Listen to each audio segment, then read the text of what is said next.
What are muscular dystrophy, medical insurance coverage limits? Understanding how insurance covers muscular dystrophy can feel like navigating a complex maze. Insurance plans are designed to help with the high costs of ongoing care, but the exact limits vary widely. These limits are the maximum amounts an insurance plan will pay for certain treatments or services. They depend on whether you have private insurance or are covered through government programs like Medicaid or Medicare.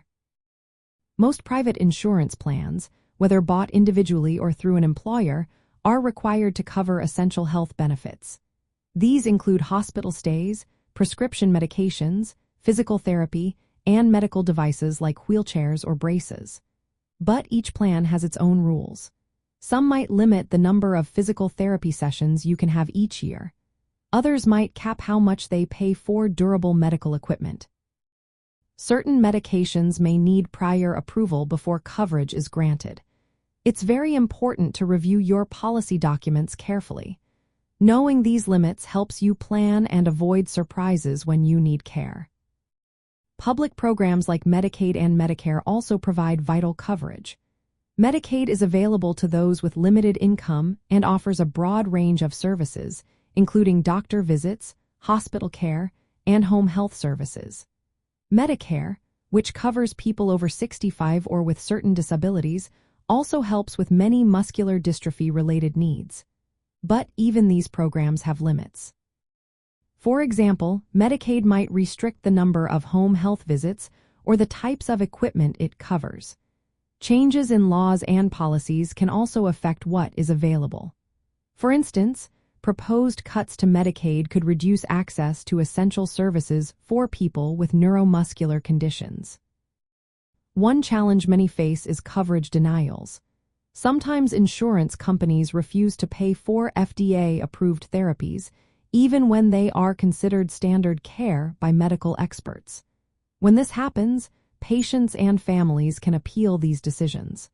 Support from healthcare providers and advocacy groups can be very helpful. Organizations like the Muscular Dystrophy Association and Parent Project Muscular Dystrophy offer resources to guide families through the appeals process and help find financial assistance. To manage these limits effectively, families should start by reviewing all insurance documents thoroughly. Keep detailed records of medical expenses, insurance denials, and communications. Work closely with healthcare providers to ensure all treatments and equipment are properly documented and prescribed. Reaching out to advocacy groups can provide additional support, especially when navigating insurance appeals or applying for assistance programs. Staying informed about policy changes, especially in public programs, is also key.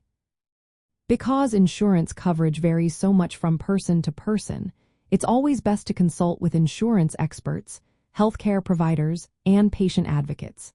They can help interpret your specific policy, guide you through appeals, and identify additional resources to fill coverage gaps. Remember, while protections are in place to help access necessary care, limits and denials can still pose challenges.